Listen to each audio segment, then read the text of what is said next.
Okay, so his presentation is in Romanian, but I don't know if you want to speak English. Yeah, that's okay. Okay, so he will talk about some strange stuff. Okay.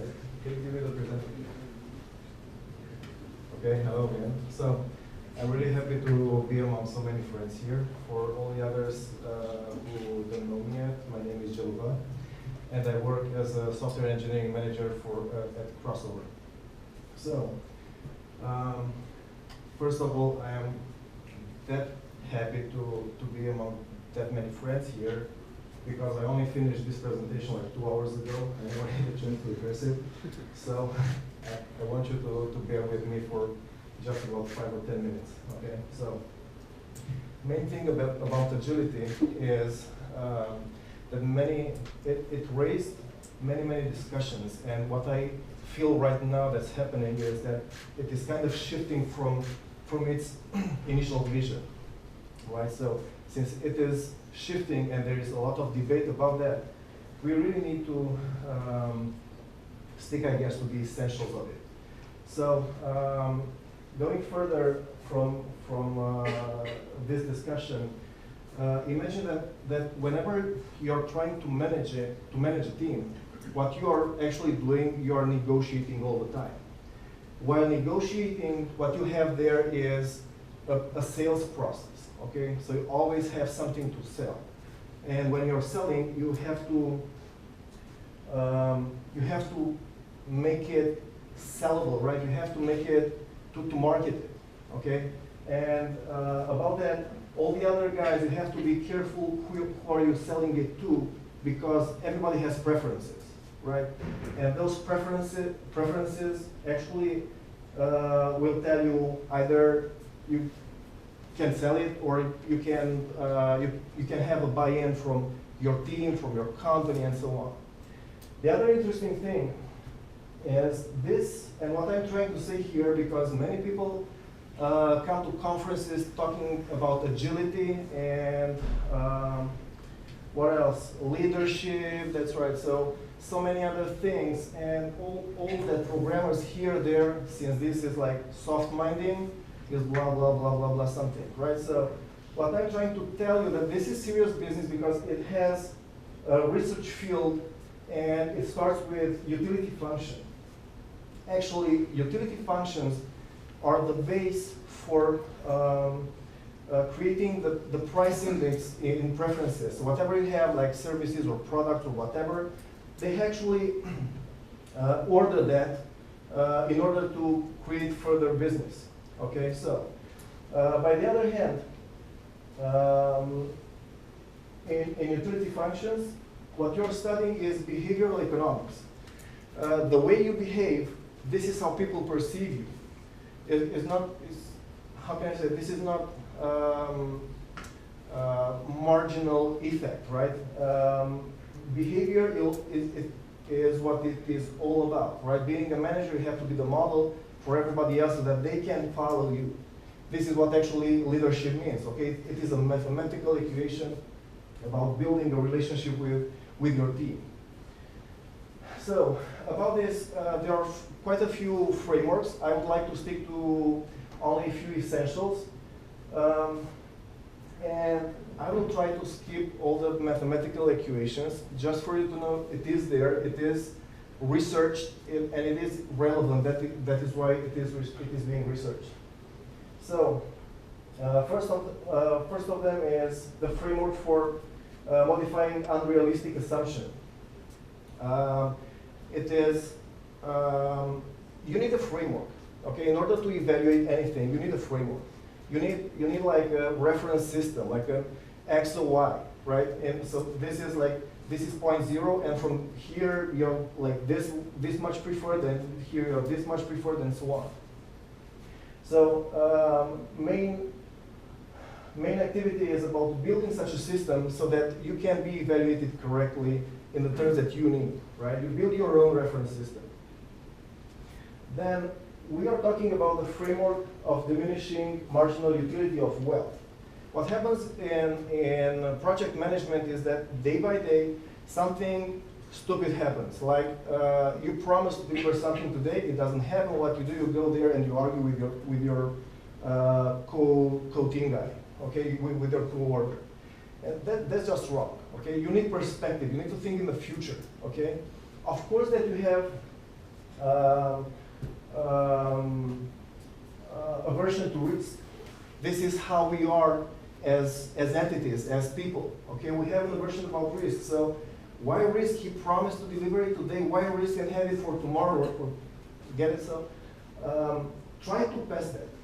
Simple as that. Try to pass that. Think future. And also use this as a buy-in for something else, right? This is building arguments in order to lead your team, okay? The other one is expected utility framework. I don't know how many of you know, but actually frustration comes from having wrong expectations towards reality, right? So the reality is that checkpoint that tells you, whoa, man, wake up, okay? You were completely wrong. What happens next as a chain reaction is that the guy gets frustrated, and then it gets unmotivated, and it will not produce for you anymore. Simple as that.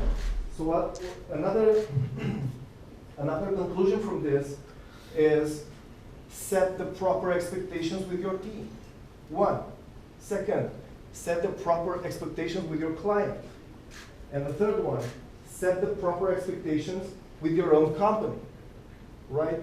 I always tell people, whenever you're managing, and whenever I see myself manager, I don't see myself as, I don't know, a superior person, like, you know, somebody higher scale, but actually the person responsible for the actual project and the enabler. And what I have to search all the time is a win-win-win situation. I have the team, I have the company, my own company, and I have the client, okay? So about that, you have to care for change. Then again, preferences are not to be debated unless they're selfish, okay? So what happens here is really connected to the framework, about utility maximization. I want to maximize, sorry.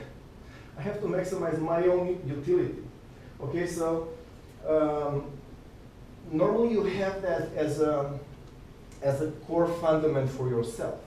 What happens is whenever you have an offer, so you're selling whatever in order to create a good leadership experience, okay? So whenever you're trying to do that, try to think about that as a win-win situation. Again, this is just underlying the same old story that I mentioned earlier. So whenever you're trying to do, because you know what happens, you as an enabler between your company, your team, and the client, you're quite in a peculiar spot because companies are completely self-interested, okay? So it's just not worth it you be representing them directly, okay? You have to embellish whatever stimulus comes from everybody, you just have to embellish it. You know, the company always will say stuff like, I would like to pay you less and you produce more so that I can have a bigger margin of profit, okay? So whenever that kind of comes, you have to split that into axioms and rules and parameters and variables and work on the variables, whatever. So you have to split everything and work only with the things that actually can be negotiated. This is a nice one, right? This is the framework of exponential discounting. The core principle behind this is that it has been established by researchers. This is something I like because we always have those jokes about the English researchers. So we have English company here, so it happens. And apparently the researchers, sorry, I didn't say any names. No names. Apparently, they discovered that people have a real and actual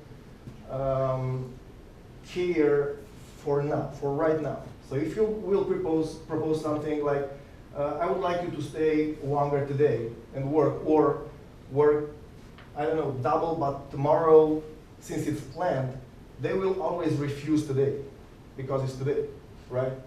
By the other hand, if you have any rewarding to say about that, you should do it today, because it helps motivation and it grows awareness, and like that you will have a better input in terms of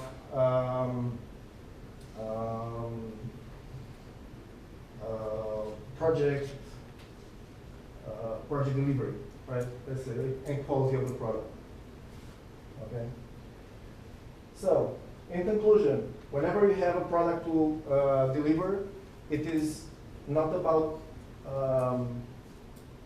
you have a client to satisfy. Also, the budget is not a variable of the project, but one of the constraints. Same as the ETA, it's a constraint. Agility, again, is not a framework for, it is a framework for reducing the formalization level, and it is not just another formal model. Then, a manager has to be the glue for the team and the model for the team. Evaluation of performances does not have to be done often, but measurement yes. Two different things, okay? We measure every day your performance, but we will only evaluate every once in a while, like every quarter or something, okay? While evaluating candidates, you will not just ask everybody, you shouldn't ask everybody just for how technical you are, but also soft questions that you believe it fits for them to be in this team. Whenever you build a team, that team has a history, and you have to fit everybody within that. You build a culture inside, and you have to have the candidates that actually will fit that culture as well. Then the implication in all the projects has to be completely altruistic. We are not building projects for ourselves. We are building the projects for the client, so we have to think client all the time. Decisions, the last one, decisions that are taken within a team have to be, how do I translate it? Help me out. Okay. Have to come two ways. Mutually beneficial. Mutually beneficial, thank you, sir. So, this is about it. So, thank you so much. Thank you for bearing with me.